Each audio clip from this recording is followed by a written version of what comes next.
श्री सत्यनारायण व्रत कथा द्वितीय अध्याय।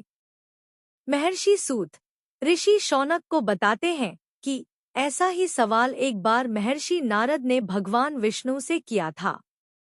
उसके जवाब में नारद जी को भी एक कहानी सुनने को मिली थी जो उन्हें विष्णु जी ने सुनाई थी।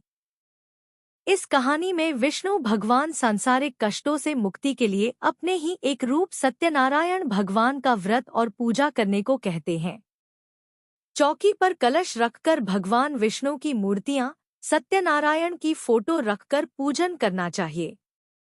भगवान को भोग में चरणामृत, पान, तिल, रोली, कुमकुम, फल, फूल, सुपारी और दुर्गा आदि अर्पित करें। सत्यनारायण भगवान की कथा सुनने के लिए परिवार के साथ साथ अन्य भक्तों को भी शामिल करें। अंत में सभी लोगों में कथा का प्रसाद बांटें।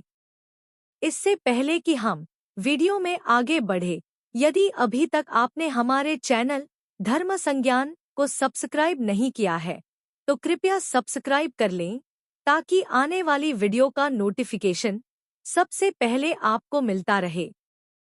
श्री सत्यनारायण व्रत कथा द्वितीय अध्याय।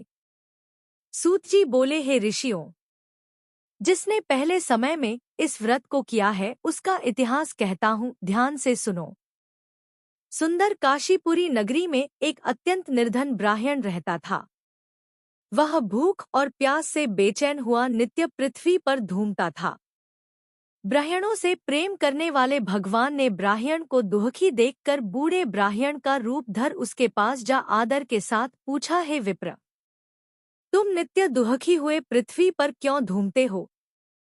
हे ब्राह्मण, यह सब मुझसे कहो, मैं सुनना चाहता हूँ। ब्राह्मण बोला, मैं निर्धन ब्राह्मण हूँ, भिक्षा के लिए पृथ्वी पर फिरता हूँ। हे भगवान, यदि आप इससे छुटकारा पाने का कोई उपाय जानते हो तो कृपा कर मुझे बताएं। वृद्ध ब्राह्मण बोला, हे विप्र, सत्यनारायण भगवान मनवांछित फल देने वाले हैं, इसलिए तुम उनका पूजन करो, जिसके करने से मनुष्य सब दुखों से मुक्त हो जाता है। ब्राह्मण को व्रत का सारा विधान बतलाकर बूढ़े ब्राह्मण का रूप धारण करने वाले सत्यनारायण भगवान अंतर्ध्यान हो गए। जिस व्रत को वृद्ध ब्राह्मण ने बतलाया है मैं उसको करूंगा, यह निश्चय करने पर उसे रात में नींद भी नहीं आई। सवेरे उठ सत्यनारायण के व्रत का निश्चय कर भिक्षा के लिए चला। उस दिन उसको भिक्षा में बहुत धन मिला, जिससे बंधु बांधवों के साथ उसने सत्यनारायण भगवान का व्रत किया। इसके करने से वह ब्राह्मण सब दुखों से छुटकर अनेक प्रकार की संपत्तियों से युक्त हुआ।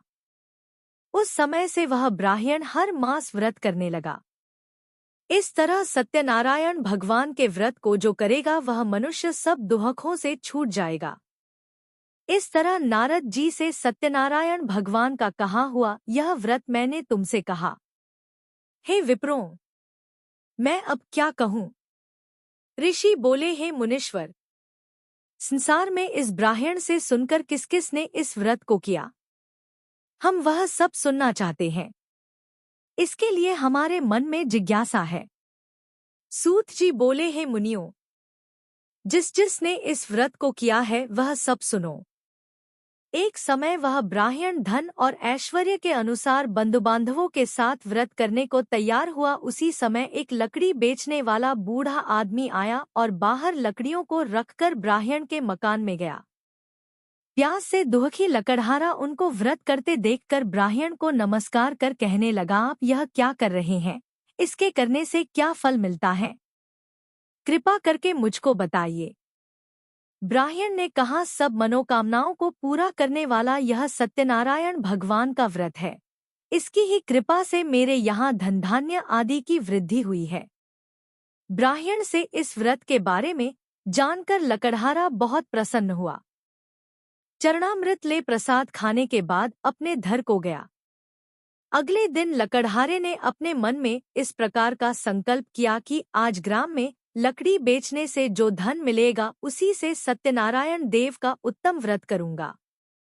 यह मन में विचार कर वह बूढ़ा आदमी लकड़ियां अपने सिर पर रखकर जिस नगर में धनवान लोग रहते थे, ऐसे सुंदर नगर में गया।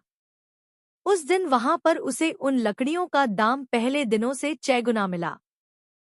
तब वह बूढ़ा लकड़हारा दाम ले और अति प्रसन्न होकर पके केले, शक्कर, घी, दूध, दही और गेहूं का चूर्ण इत्यादि सत्यनारायण भगवान के व्रत की कुल सामग्रियों को लेकर अपने घर गया।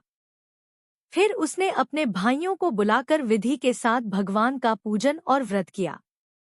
उस व्रत के प्रभाव से वह बूढ़ा लकड़हारा धन, पुत्र आदि से युक्त हुआ और संसार के समस्त सुख भोग कर बैकुंठ को चला गया। श्री सत्यनारायण भगवान की जय।